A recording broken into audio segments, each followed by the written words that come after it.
Selamat datang. Di depan saya ada Poco F7 Ultra dan saya akan melakukan unboxing serta melihat sekilas perangkat ini beserta spesifikasinya. Jadi langsung saja saya sudah melihat spesifikasinya meskipun saya belum membuka kotaknya atau melihat ulasan apapun tentang perangkat ini. Namun jika melihat spesifikasinya, perangkat ini tampak seperti anak kesayangan Xiaomi dibandingkan dengan 7 Pro. Dan alasan saya mengatakan itu adalah karena perangkat ini pada dasarnya mengalami peningkatan di semua aspek dengan selisih harga sekitar $100 lebih mahal, jika dibandingkan dengan versi Pro tampak seperti anak yang diabaikan. Dan perangkat ini seolah-olah mendapat semua perhatian dan akan menjadi prioritas seperti lebih baik untuk mendorong orang agar melakukan upgrade ke Ultra daripada ke Pro.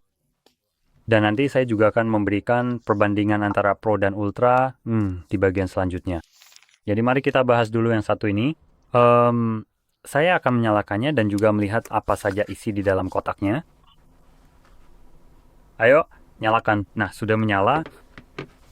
Jadi di dalam sini kita dapat kabel dan ini adalah kabel Type A ke Type C.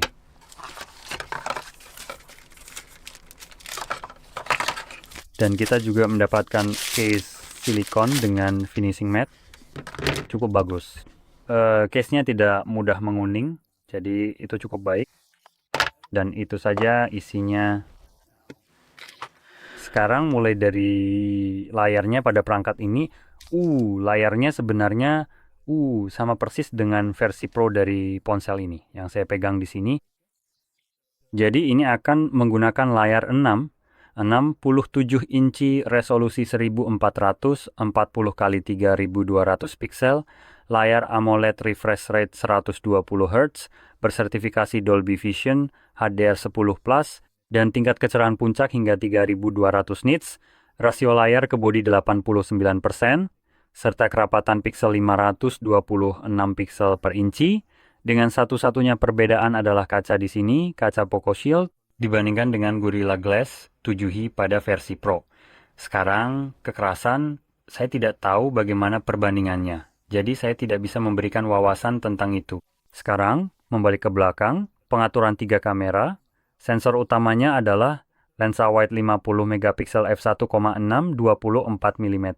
Lalu kita punya kamera 50 megapiksel, aperture 2,2, 2,0, telefoto 60 mm, kamera ultrawide 32 megapiksel dengan aperture f2,2, dan dengan kamera-kamera tersebut bisa merekam 8K pada 24 frame, 4K pada 60 frame, dan 1080 hingga 960 frame per detik, meskipun itu akan menjadi mode slow motion.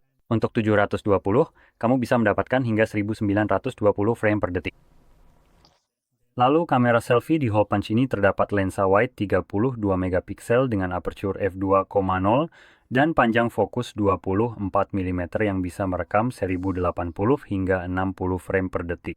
Jadi dari segi kamera ada peningkatan dibandingkan versi Pro, terutama dengan adanya kamera telefoto 50 megapiksel dan peningkatan ultrawide menjadi 32 megapiksel dari yang sebelumnya hanya 8 megapiksel. Sekarang jika kita lanjut ke bagian internal, di sini justru ada penurunan yang agak aneh. Ponsel ini hadir dengan baterai 5,300 mAh, lebih kecil dibandingkan 6,000 yang ditawarkan versi Pro. Jadi ini adalah model kelas atas dengan baterai yang lebih kecil.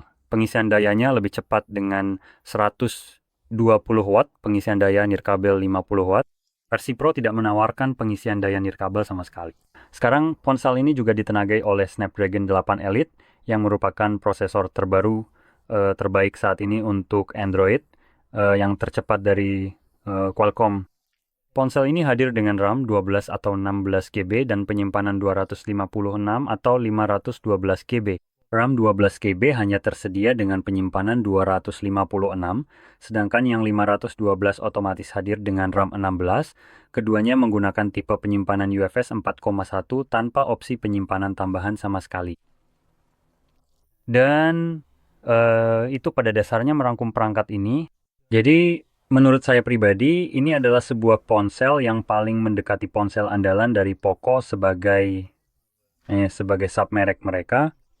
Xiaomi memang membuat perangkat unggulan, jadi ini agak aneh. Biar saya periksa secepatnya. Menurut saya seperti ada Xiaomi 13,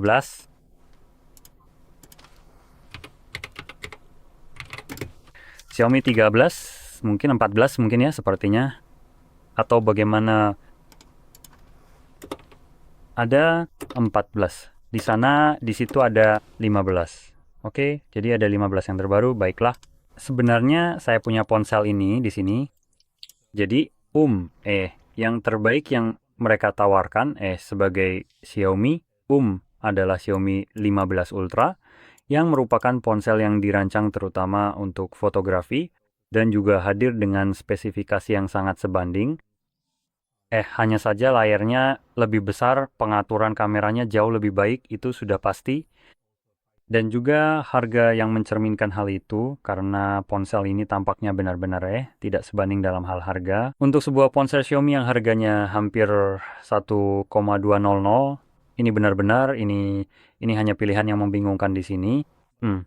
Tapi mereka juga menawarkan Xiaomi 15 biasa yang juga hadir dengan prosesor 8 Elite, dan itu adalah ponsel yang luar biasa. Ukurannya akan lebih kecil, jadi sebenarnya lebih kecil dari ini. Layar 6, 3 inci, dan itu juga akan memiliki kamera yang luar biasa dan juga merupakan ponsel yang hebat. Harganya jelas lebih murah daripada yang tertera di sini, sekitar 800 euro atau sekitar itu. Kamu bahkan mungkin bisa mendapatkannya dengan harga lebih murah karena perangkat Xiaomi memang cenderung cepat turun nilainya. Jadi seperti yang saya bilang, varian Ultra ini memang terasa agak aneh. Harganya masih tergolong murah, mengingat hanya 700 euro dibandingkan perangkat lain yang menggunakan prosesor ini. Tapi tetap saja, Xiaomi sebenarnya sudah menawarkan ponsel Ultra pada dasarnya. Mereka memang tidak menyebutnya Ultra atau... Ya sebenarnya mereka menyebutnya begitu, tapi harganya seperti 2 kali lipat. Tapi bahkan versi standar, seperti Xiaomi 15 saja pada dasarnya sudah lebih baik dari ini. Jadi agak membingungkan sebenarnya apa tujuan dari ponsel ini. Ini hanya menambah lebih banyak lagi. Tambahan ini produk yang signifikan ke pasar yang sudah agak penuh sesak, bahkan bisa dibilang terlalu ramai dan kompetitif. Sementara Xiaomi sendiri secara konsisten menawarkan alternatif yang jauh lebih baik. Jika kamu secara spesifik mencari ponsel untuk kebutuhan fotografi, dan juga menawarkan setidaknya pada waktu sebelumnya pilihan yang lebih unggul dan seimbang untuk perangkat secara keseluruhan. Versi Pro dari ponsel ini menurut saya adalah perangkat yang cukup seimbang dengan prosesor Snapdragon 8 Gen 3, tapi rasanya tidak lagi menjadi pilihan yang luar biasa dan sangat menarik seperti Poco generasi sebelumnya. Jadi sejujurnya saya tidak tahu harus berpikir apa tentang ponsel ini. Ini adalah ponsel yang luar biasa dan akan sangat cepat, jika dibandingkan secara perbandingan dengan misalnya Samsung S25.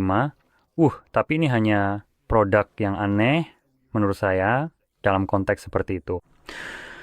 Tapi bagaimanapun juga, semoga video dan ocehan saya bermanfaat atau memberi harapan. Jika iya, jangan lupa tekan like, subscribe, dan terima kasih sudah menonton.